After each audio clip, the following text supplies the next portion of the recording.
Hey, it's Sheryl with juicinggardener.com, and I am in the middle of my winter sowing, planting my seeds in little mini greenhouses, and I thought I'd tell you some of the steps I've been taking. We've already talked about what kind of containers to get, and today I wanted to show you what I'm doing with the containers.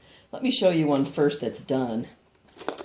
Oh, this is the first time I've used my tripod, so I'm like looking in the camera, I've got my cell phone hooked up to the tripod, so I'm really excited I'll be able to show you more of what I'm doing, but I'm kind of clumsy looking at the camera and this. So anyway, this was a Coca-Cola plastic, and I've drilled holes in the bottom for drainage, and I've cut a hole in the middle so I could make my cut right there, open it up, and put the soil in it.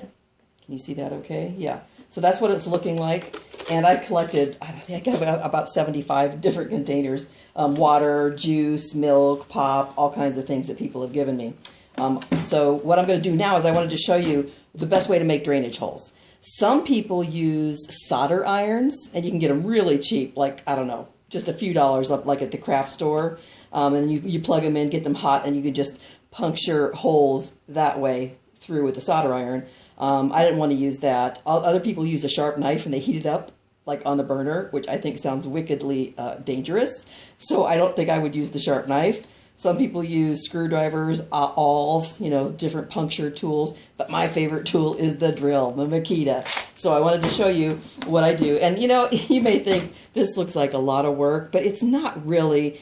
For the amount of plants that you're going to get for free, and the amount of food that you're going to get from these plants is amazing. So, even if it takes you a day, a half a day to drill all these holes, cut these things open, put your soil in, plant your seeds, tape them back up, it's worth it.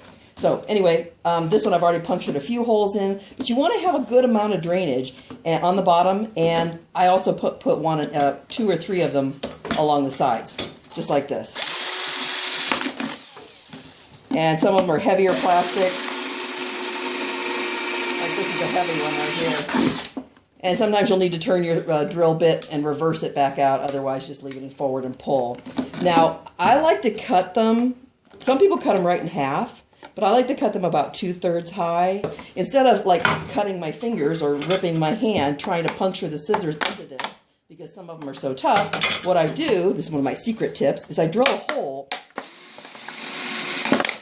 a starting hole at the level that I want to cut it. Okay, go about 2/3 up. These don't really need it because they're so soft, but these do. See, I already cut one right here. That is so I can get my scissors in, because it was wickedly difficult.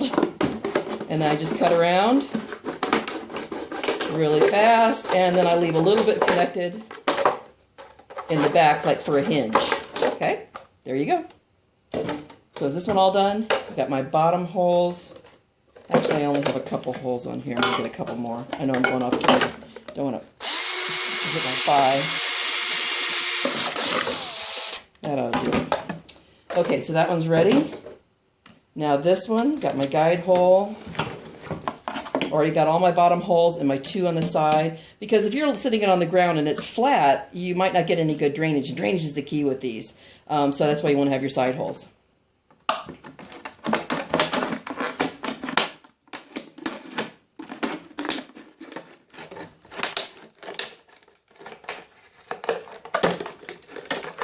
Right about there.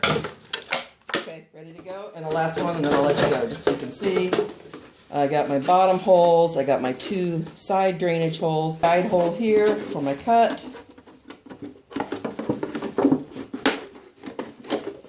And I'm not like neat or anything, and if I don't neat on both sides, no big deal. They're going to be taped back together. And you kind of want to leave that handle in there so you can still carry it. Actually, these I like to go all the way through. Okay. So, there's your greenhouse, ready to go. All right, watch for the next video where I'm going to show you what soil I use, and then I'll show you how I plant the seeds and what my final outcome is, okay? And if you like this video, please give it a thumbs up and share it with all your gardening friends. And go down in the comment section and let me know if you're doing winter sowing. I'd love to hear your tips. And if you have any better ways to puncture holes or make your cuts, everybody would really appreciate your feedback. And also make sure you subscribe to the channel so every time I put out a video, you'll get a notification. All right, appreciate you being here with me. Can't wait to hear about your garden. Bye.